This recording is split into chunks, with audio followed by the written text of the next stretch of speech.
Kisah Nabi Muhammad Sallallahu Alaihi Wasallam. Khilful Fudul.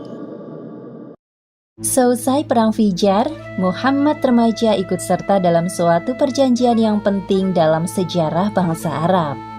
Perjanjian itu dikenal dengan nama Khilful Fudul. Pada saat itu usia beliau menginjak 20 tahun.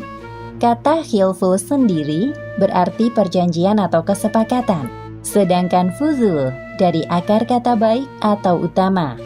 Maka khilful fuzul diartikan sebagai perjanjian untuk menjamin perlindungan kepada hak-hak orang yang lemah di kota Mekah. Kondisi kota Mekah pasca perang Fijar carut marut. Butuh waktu untuk memulihkan aktivitas perdagangan seperti sedia kala. Datang dari Yaman seorang pedagang asing kabilah Bani Zubair ke pusat kota Mekah. Ia menjual barang dagangannya kepada Ash bin Wa'il, seorang saudagar dari Bani Quraisy.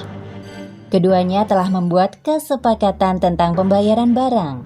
Ash bin Wa'il seorang saudagar yang terkenal dengan kekejaman dan kezalimannya di Mekah. Benar saja, ketika Ash bin Wa'il mendapatkan barang dagangan dari si pedagang, ia menolak untuk membayarnya. Yang dilakukannya malah berteriak dan marah. Barangnya telah saya letakkan di tempat Anda, Tuan. Sekarang saya minta uang pembayarannya. Enak saja. Barang itu telah menjadi milikku sekarang. Lagi pula engkau telah menyerahkannya kepadaku. Hah? Barusan kita telah bersepakat mengenai harganya. Anda harus membayarnya. Saya tidak memberikannya secara gratis, wahai Tuan yang terhormat.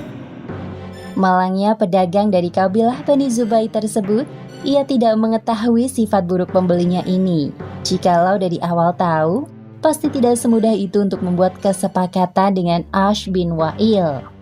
Sudah, aku tidak ingin berdebat denganmu.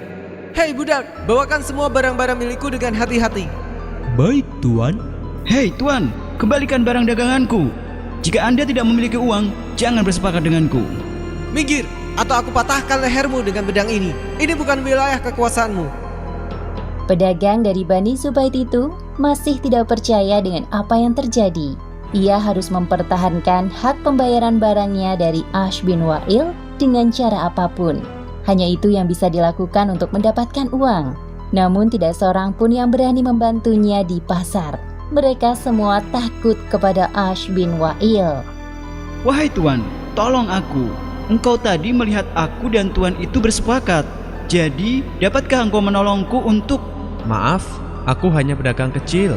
Mana berani aku melawan Ash bin Wa'il? Ya, kami takut dengannya.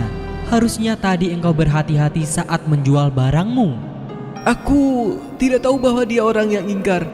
Dia memang seperti itu dari dulu. Suka merampas barang dagangan para pedagang. Apalagi engkau bukan penduduk Mekah. Pedagang dari Bani Zubair itu sangat sedih dan terpuruk. Ia merasa sangat dirugikan. Ya Allah, tolong bantu hamba-Mu yang terzolimi ini. Hamba hanya ingin mencari rezeki di tempat ini demi memenuhi kebutuhan sehari-hari. Pedagang dari Bani Zubair memberanikan diri untuk meminta pertolongan kepada sekutu Ash bin Wa'il. Namun dirinya malah diusir. Sama halnya yang terjadi pada beberapa orang yang ditemuinya. Mereka tidak mau membuat masalah dengan Ash bin Wa'il dengan membantu seorang pedagang asing dari Yaman. Menurut mereka, dengan mencampuri urusan Ash bin Wa'il hanya akan menambah permasalahan baru. Pedagang dari Bani Zubair itu merasa putus asa. Lalu ia membacakannya di depan umum. Wahai keturunan Fihr, tolonglah orang yang perdagangannya dizolimi.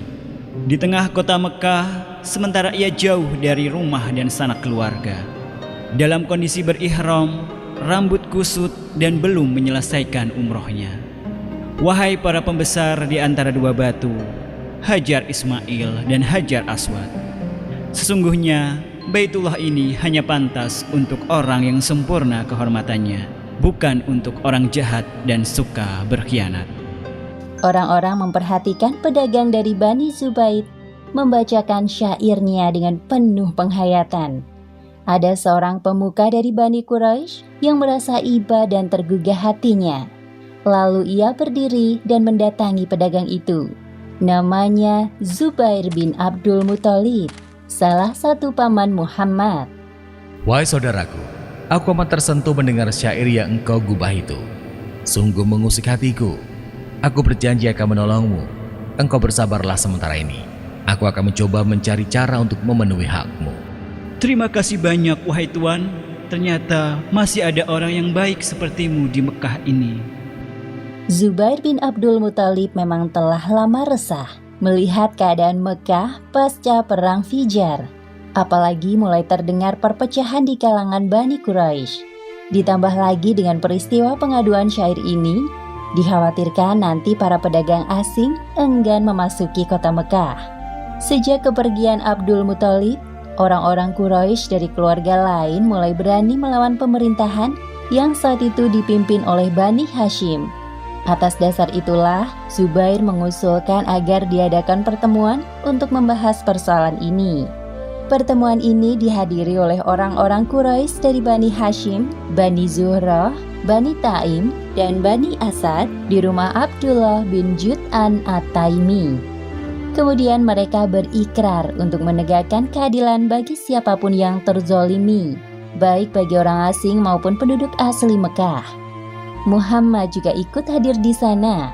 Saat itu beliau telah dijuluki sebagai Al-Amin, orang yang dapat dipercaya. Tampak hadir pula Abu Bakar bersama ayahnya, Abu Quhafah. Sebagaimana yang disebutkan dalam hadis yang diriwayatkan oleh Al-Baihaqi. Kelak saat Muhammad diangkat menjadi nabi, beliau bersabda, "Aku menghadiri sebuah perjanjian di rumah Abdullah bin Jud'an. Tidaklah ada yang melebihi kecintaanku pada unta merah kecuali perjanjian ini. Andai aku diajak untuk menyepakati perjanjian ini di masa Islam, aku pun akan mendatanginya."